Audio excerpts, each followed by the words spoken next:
Et il s'agit de la cérémonie de Vodou Diapo, c'est-à-dire de retour des divinités du pays Guin à la mer. Ces divinités venues par la voie maritime retournent périodiquement à la mer et pour revenir que 6 mois plus tard pour la nouvelle cérémonie. Donc c'est des divinités Guin venues du Ghana. Donc les Guins, qui sont-ils? Qui ont-ils qu'ont-ils fait et d'où viennent-ils? Les Guins sont venus de l'ouest du Togo, c'est-à-dire du Ghana. Et au Ghana, il y a des familles Akan et les Akangban aussi et les Toubans. Donc les Akan sont des frères qui sont partis suite à des conflits, suite à des guerres fratricides. Il y a une vague qui est partie vers l'ouest et pour aller dans l'actuelle Côte d'Ivoire. Et ils sont devenus, une fois arrivés là-bas, ceux qu'on appelle aujourd'hui des Baoulés. Et vers l'est sont partis les Toubans et les Akangban. Et les Akangban et les Toubans sont eux arrivés en 1680 sur la côte est du Togo, au sud-est du Togo, plus précisément dans la région d'Anéro. Ils ont peuplé Anéro, Glidi et les environs. Quelques-uns sont partis vers l'actuel Bénin, appelé dans le temps Dahomey. Et ils sont restés plus précisément à Agoué.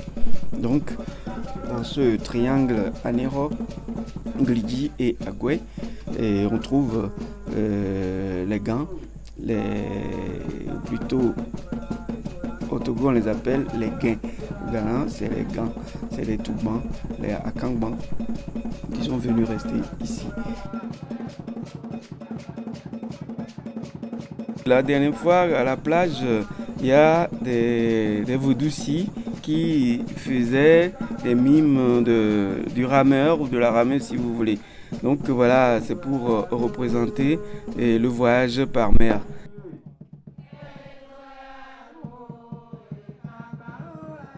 Les deux femmes à l'aspect lacté qui font le geste du rameur sont possédées par l'esprit de la divinité Sakuma, divinité de la mer qui, en 1660 déjà, avait amené les divinités depuis le Ghana jusqu'à Anéro.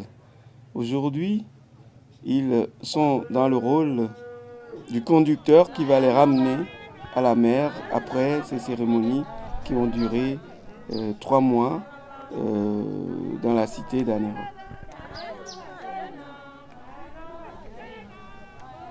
Nous disons couramment dans ce reportage divinité, mais les divinités, on peut encore les appeler les vaudous ou les esprits.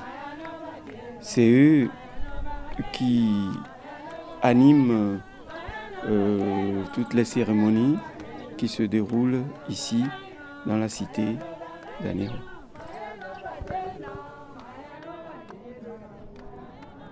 Ces esprits représentent aussi les différentes énergies qui sont à la base de la création de l'univers. Nous avons les esprits de l'eau, du feu, de l'air et l'énergie de la terre.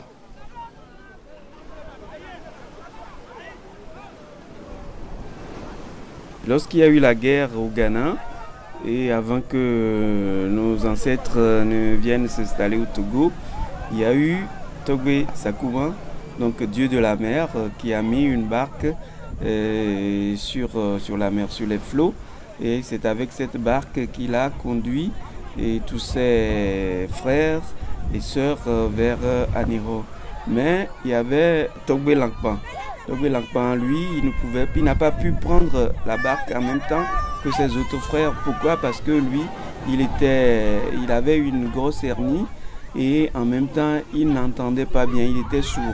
ce qui fait qu'il ne comprenait pas ce que ses frères lui disaient et ainsi il a raté le départ par mer et il a choisi la voie terrestre et la voie des forêts et des rivages pour arriver lui aussi à Nero. Donc comment a-t-il procédé pour déjouer les pièges des ennemis qui le poursuivaient lui? Et il a, pour se rendre anonyme, pris des plantes, ces sortes de courges qu'on appelle agnagna. Donc il s'est affublé de cette plante-là, des lianes de cette plante, et puis il s'est mis en guenille. Il s'est déguisé en fou en quelque sorte. Et c'est par cette ruse qu'il a su déjouer tous les pièges qui lui ont été tendus. Les gens le prenaient pour un fou et ainsi il a pu lui aussi arriver à bon port pour rejoindre à Nero ses autres frères qui avaient pris la voie maritime.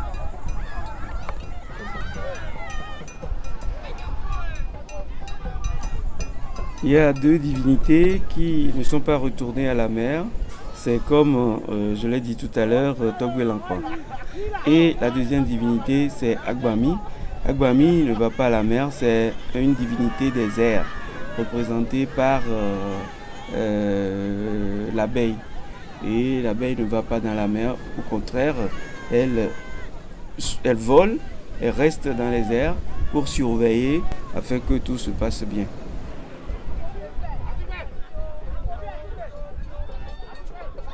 Il y a parmi les divinités qui sont retournées à la mer, il y a Nadjaflo, il y a Mami et Nablo qui sont les principales qui sont parties à la mer. Donc reviendront seulement au mois de septembre. C'est seulement les adeptes qui sont possédés par des divinités, c'est-à-dire qui sont en transe, lorsqu'elles tombent en transe seulement, qu'elles peuvent se jeter à l'eau et communiquer directement avec les esprits. Mais sans la transe, celles qui ne sont pas en transe ne se jettent pas à l'eau. Et c'est comme ça que c'est fait et c'est comme ça que ça se passe. Donc tous ceux ou celles qui se jettent à l'eau sont possédés par des esprits équivalents à leur divinité.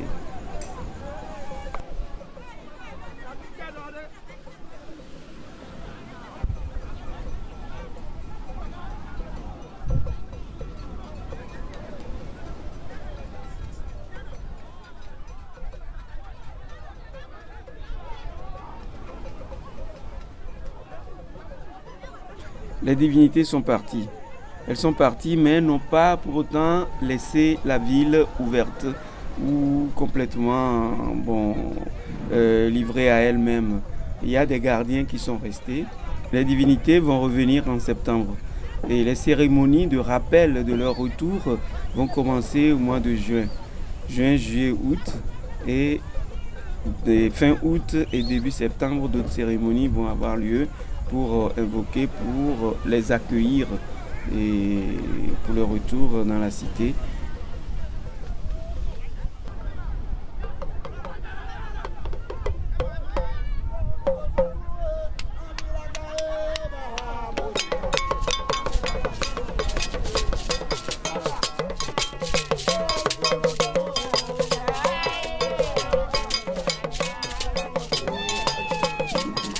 Avant le retour des divinités, il y a des cérémonies assez spéciales qui se font. Et ça commence par ce qu'on appelle Sedodo, qui correspond à une période de jeûne ou de carême si tu veux. Et durant la période de Sedodo, beaucoup de prières se font et beaucoup d'interdits aussi, c'est-à-dire on ne joue plus au tam-tam, on ne fait plus du bruit dans la cité. Et il n'y a plus de réjouissance. Donc tout le monde rentre dans une sorte de méditation et pendant toute la période de Sedodo. Après Sedodo suit ce qu'on appelle Montata. Montata, c'est-à-dire de débroussailler le chemin par lequel les divinités vont revenir. Donc les gens retournent à la plage pour nettoyer, balayer, enlever tout ce qu'il y a comme détritus sur le parcours que vont prendre les divinités pour revenir. Après ça, en troisième position, il y a ce qu'on appelle Situtu. Situtu, ça veut dire la bénédiction. Donc les devins viennent et avec de l'eau bénite, ils aspergent tout le monde, non seulement les humains, mais aussi la ville, la cité et les legbas, les divinités qui sont restées. Et ensuite, il y a en quatrième position ce qu'on appelle Pemama.